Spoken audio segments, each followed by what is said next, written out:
Welcome to মুনমুনের classroom. আমরা করছি মুনমুনের classroom আজকে গণিত। দেখো প্রথমটা দেখো 131, 132, 133, 134, 35 এদের গুণফল যে সংখ্যাটা দ্বারা বিভাজ্য সেটা হবে 120, কারণ পরপর 5টি সংখ্যার গুণফল সর্বদা 120 দ্বারা বিভাজ্য হয়। পরেরটা দেখো সংখ্যা দিয়েছে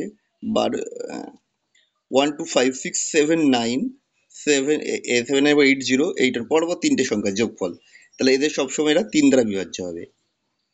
1 3 6 10 15 কমা ড্যাশ শ্রেণী পরবর্তী সংখ্যা, এগুলো দেখো প্রত্যেকটা ট্রায়াঙ্গেল নাম্বার, অর্থাৎ এই বিন্দুগুলো দ্বারা ত্রিভুজ তৈরি করা যায়। শুধু পরবর্তী সংখ্যা হবে 21।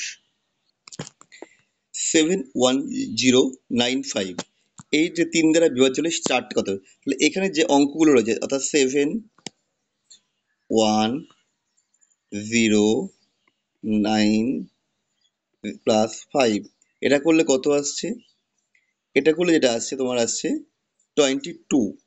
তাহলে আর কাছাকাছি মানে 3 দ্বারা বিভাজ্য পরবর্তী সংখ্যা হচ্ছে 24, তাহলে 24 মাইনাস 22 তাহলে কত আসবে 2, এটার অ্যান্সার হয়ে যাবে 2। আচ্ছা, এটার যে অঙ্কগুলো দিয়ে তৈরি 7 1 0 9 5 এইগুলো যোগ করলে 7 1 ওটা করলে কত আসছিল, আমরা বললাম 7 1 0 9 5 যোগ করে এসেছিল আমাদের 22। এর নিকটতম সংখ্যা ছিল 24, 24 মাইনাস 22 ইকুয়াল টু এসেছিল 2, অ্যান্সার হয়েছিল 2। পরবর্তী দেখো 6 5 7 2 মানে একটা অল্টারনেট করে যোগগুলো আসছে 20, আর এপাশে আসছে হচ্ছে 3 স্টার 2, 3 স্টার 2 আসছে 5 প্লাস স্টার, এটা বিয়োগগুলো আছে 15 মাইনাস স্টার, তারপরে স্টারটা কত হবে 4, 4 থেকে 15 থেকে 4 বিয়োগ করে সেটা 11 আসে, তাহলে এটা হয়ে যাবে 4। আচ্ছা, কোনো একটি সংখ্যাকে n দিয়ে ভাগ করা হয় তখন ভাগশেষ হয় 24, তাহলে আমি ধরে নিতে পারি nx প্লাস 24, এর দ্বিগুণ সংখ্যাটা কত হবে তাহলে 2nx প্লাস 48। দেখো এই সংখ্যাটা তো n দ্বারা বিভাজ্য হবে, কিন্তু এই সংখ্যাটাকে n দিয়ে ভাগ করে বলছে ভাগশেষ 11 থাকছে, তাহলে মানে কত হচ্ছিল 48 মাইনাস 11, দ্যাট মিনস 37, এটা যাবে অ্যান্সার 37।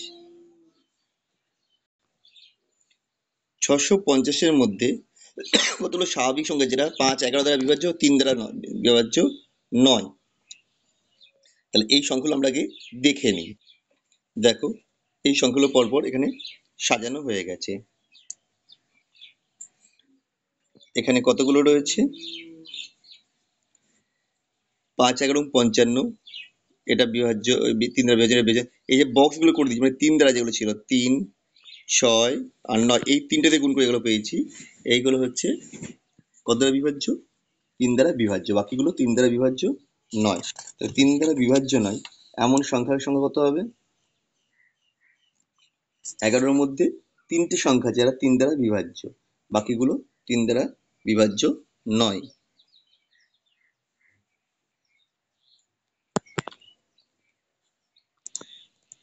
তো টোটাল 11টা ছিল, 11-র মধ্যে 3টে 3 দ্বারা বিভাজ্য নয়, তাহলে সংখ্যা কত হবে 8।